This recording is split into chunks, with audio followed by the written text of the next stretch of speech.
नमस्कार, मैं हरि, आप देख रहे हैं डिजिटल न्यूज झारखंड। आज जानते हैं झारखंड के प्रमुख खबरों के बारे में। इससे पहले इस छोटी सी निवेदन की वीडियो को एक लाइक अवश्य कर दें। आपका लाइक करना ही हमारा मेहनत का फल होता है। तो चलिए शुरू करते हैं आज की पहली और बड़ी खबर से। झारखंड सरकार फिर कराने जा रही है बुजुर्गों को तीर्थ यात्रा। आपको बता दें, राज्य सरकार 4 साल बाद बीपीएल बुजुर्गों को तीर्थ यात्रा कराएगी। पर्यटन, कला, संस्कृति एवं खेलकूद विभाग ने मुख्यमंत्री तीर्थ दर्शन योजना के तहत इस साल फरवरी में बुजुर्गों को तीर्थ यात्रा कराने का निर्णय लिया है। आपको बता दें, इससे लेकर बीपीएल बुजुर्गों से आवेदन मांगने की प्रक्रिया शुरू कर दी गई है। राज्य सरकार ने इस साल हिंदू धर्म के बुजुर्गों को द्वारका एवं सोमनाथ की तीर्थ यात्रा कराने का निर्णय लिया है। तो वहीं मुस्लिम धर्म के लोगों को अजमेर शरीफ, आगरा व फतेहपुर सीकरी के पवित्र स्थलों की यात्रा कराएगी। सरकार तीर्थ स्थलों की यात्रा ट्रेन के जरिए कराएगी। इस योजना का लाभ लेने के लिए 60 साल से अधिक आयु के नागरिकों को 25 जनवरी तक अपने अपने जिले के उपायुक्त कार्यालय में आवेदन जमा करने को कहा गया है। बता दें कि 2016 में शुरू हुई मुख्यमंत्री तीर्थ दर्शन योजना के तहत इससे पहले वर्ष 2019 में बुजुर्गों को तीर्थ स्थलों का दर्शन कराया गया था। इसके बाद कोरोना के कारण इसका लाभ बुजुर्गों को नहीं मिल पाया था। इस योजना के तहत राज्य के बीपीएल वरिष्ठ नागरिकों को देश के प्रमुख धार्मिक पर्यटन स्थलों की यात्रा कराई जाएगी।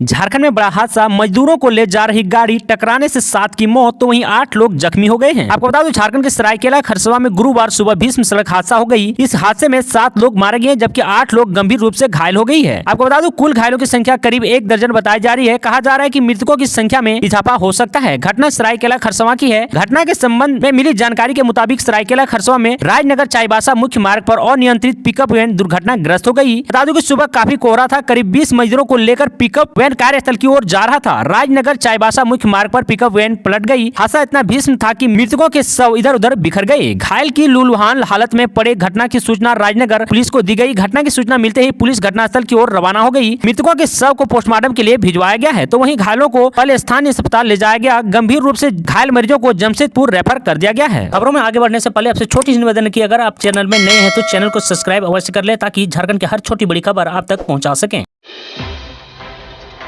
झारखंड में नए सिरे से बनेगी नियोजन नीति। सरकारी नौकरी में झारखंड से 10वीं 12वीं पास की अनिवार्यता हटेगी। आपको बता दूं कि झारखंड में दोबारा नियोजन नीति बनेगी। मुख्य सचिव ने निर्देश दिया है कि पुरानी नियमावली के मुताबिक ही नई नियोजन नीति बनाएं और स्वीकृति के लिए सरकार को भेजें। गौरतलब है कि झारखंड की मौजूदा हेमंत सोरेन सरकार द्वारा बनाई गई नियोजन नीति को झारखंड हाईकोर्ट ने 16 दिसंबर को असंवैधानिक बताते हुए रद्द कर दिया गया। कोर्ट ने नियोजन नीति के खिलाफ दायर की गई याचिका पर सुनवाई करते हुए कहा था कि इसमें संविधान के अनुच्छेद 14 और अनुच्छेद 16 का खुला उल्लंघन किया गया है। बता दें कि नियोजन नीति में राज्य की 3rd और 4th ग्रेड की नौकरियों में झारखंड से ही 10वीं और 12वीं पास करने वाले युवाओं को मौका मिलेगा। तो इधर क्षेत्रीय भाषा की सूची से हिंदी को हटाकर उर्दू को शामिल किया गया था। दरअसल आपको बता दूं कि मिली जानकारी के मुताबिक झारखंड में तृतीय एवं चतुर्थी वर्ग पदों पर नियुक्ति के लिए राज्य से ही 10वीं और 12वीं पास करने की बाध्यता नई नियोजन नीति में खत्म की जाएगी। तो वहीं पुरानी नियोजन नीति में शर्त रखी गई थी कि नौकरी के लिए आवेदन करने वाले उम्मीदवारों को झारखंड से ही स्थानीय भाषा, परिवेश और संस्कृति का ज्ञान होना चाहिए। ये बाध्यता भी खत्म की जा सकती है।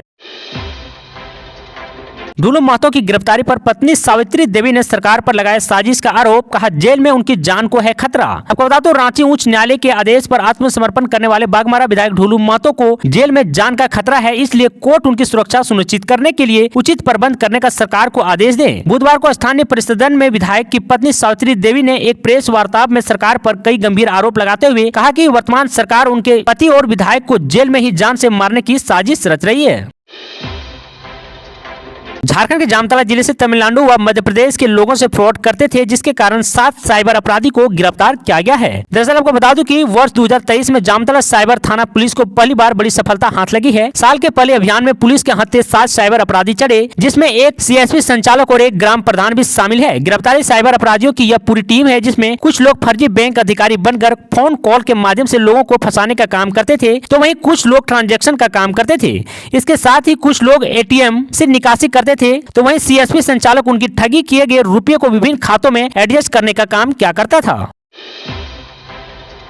गुमला को केंद्र सरकार की सौगात, 105 किलोमीटर सड़क निर्माण को मिली मंजूरी। आपको बता दूं, गुमला जिले के कई प्रखंडों के ग्रामीणों में इन दिनों के लिए जश्न का माहौल है। जिले वासियों को बड़ी सौगात मिली है। ये सौगात केंद्र सरकार ने दी है। दरअसल केंद्र जिले के सांसद सुदर्शन भगत की पहल के बाद जिले के डुमरी, चैनपुर, बसिया, बिशुनपुर, सिसई, भरनों समेत कई इलाकों में कुल 105 किलोमीटर सड़कों के निर्माण की स्वीकृति मिली है। आपको बता दूं, जिसके लिए केंद्र सरकार ने 70 करोड़ की राशि आवंटित की है। केंद्र के फैसले के बाद से ही जिले वासियों में खुशी की लहर है। आपको बता दूं, गुमला के ग्रामीण क्षेत्रों में सड़क का न होना लोगों के लिए सबसे बड़ी समस्या में से एक है। सड़क का न होने से बच्चे पढ़ाई से वंचित होते थे, मरीजों को इलाज नहीं मिल पाता था, यहाँ तक कि गांव में सड़क न होने के चलते शादियां तक रुक जाती थी।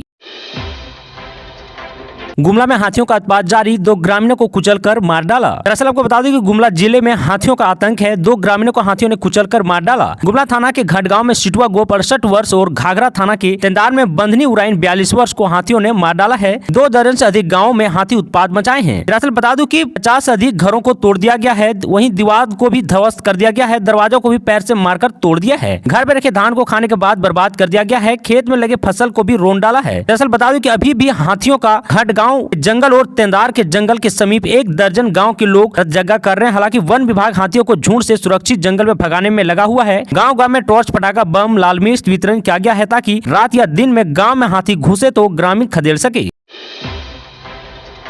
झरिया में जमीन के भीतर कोयले में लगी आग हुई खतरनाक, तो वहीं 60,000 लोगों को वहां से हटाए जाएंगे। आपको बता दें झारखंड के झरिया कोलफील्ड इलाके के अग्नि प्रभावित और भू धसान वाले बेहद खतरनाक इलाकों में रह रहे लोगों को दूसरी जगह शिफ्ट किया जाएगा। आपको बता दें लगभग 60,000 लोगों को हटाए जाएंगे। आगामी 3 महीनों के भीतर सुरक्षित जगहों पर शिफ्ट किया जाएगा। केंद्र कोयला सचिव अमृत लाल मीणा और झारखंड के मुख्य सचिव सुखदेव सिंह ने इस इलाके में कोयले का खनन करने वाले कंपनी को निर्देश दिया है। बता दूं उन्होंने Bharat coking coal limited, BCCL और जिला प्रशासन के अफसरों को 2 महीने के टाइम फ्रेम के अंदर यह टास्क पूरा करने का निर्देश दिया है। झरिया कोयलांचल में 70 ऐसी साइट चिन्हित किया गया है जहां जमीन के भीतर मौजूद कोयले में लगी आग बेहद खतरनाक रूप ले चुकी है। यहां आए रोज जमीन धंसने के हादसे हो रहे हैं, जिसके कारण लोगों को वहां से हटाने की निर्देश दिया गया है।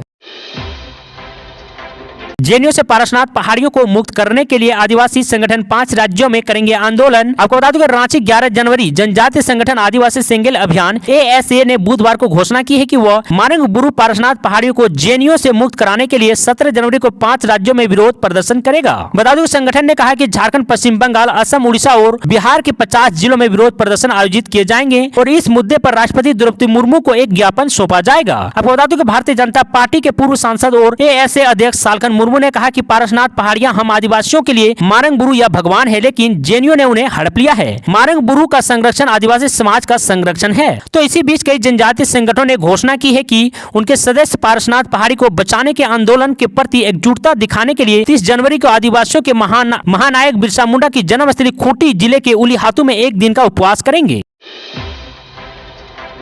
झारखंड में लगातार दूसरे दिन नक्सली हमला, ब्लास्ट में अब तक 7 जवान घायल। आपको बता दूं कि झारखंड के चाईबासा में लगातार दूसरे दिन नक्सली हमला हुआ है, जिसमें अब तक 7 लोग घायल हो चुके हैं। दरअसल चाईबासा के टोंटो में बड़ा नक्सल विरोधी अभियान चल रहा है। इस कड़ी में गुरुवार को लैंडमाइन ब्लास्ट हुआ, जिसमें 2 जवान घायल हो गए। घायल जवानों को एयरलिफ्ट करके रांची ले जाया गया। इससे पहले बुधवार को भी यहाँ नक्सली हमला हुआ था, जिसमें 5 जवान घायल हो गए थे। बता दें कि पिछले कुछ दिनों से चाईबासा पुलिस CRPF और कोबरा बटालियन इलाके में सर्च ऑपरेशन चला रही है। आज गुरुवार और बुधवार को इसी दौरान जवान ID की चपेट में आए और बुधवार को सुरक्षा बलों और नक्सलियों के बीच मुठभेड़ भी हुई, जिसमें 5 जवान घायल हो गए, जिन्हें एयरलिफ्ट करके रांची ले जाया गया है।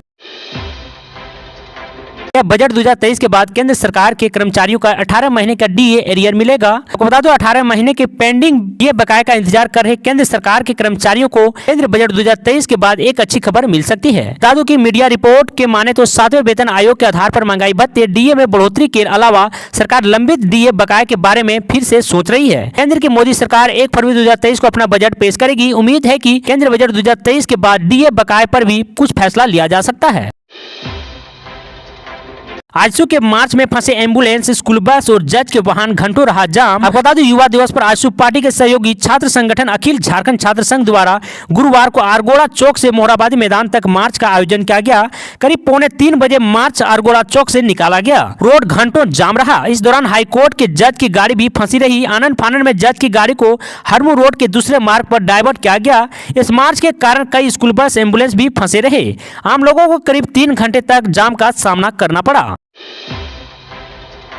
7 वकीलों को जारी बार काउंसलिंग के नोटिस पर हाईकोर्ट की रोक। आपको बता दूं कि विशेष संवाददाता झारखंड हाईकोर्ट ने बार काउंसलिंग के उस नोटिस पर रोक लगा दी है, जिसमें 7 वकीलों को न्यायिक कार्य करने पर नोटिस जारी कर अनुशासनात्मक कार्यवाही करने की बात कही गई थी। गुरुवार को पूर्व अधिवक्ता अनिल कुमार सिन्हा की अवमानना याचिका पर सुनवाई करते हुए जस्टिस आनंद सेन की अदालत ने काउंसलिंग के नोटिस पर रोक लगा दी। अदालत ने याचिका को आगे की सुनवाई के लिए कार्यवाहक चीफ जस्टिस या सक्षम बेंच में स्थानांतरित कर दिया गया है।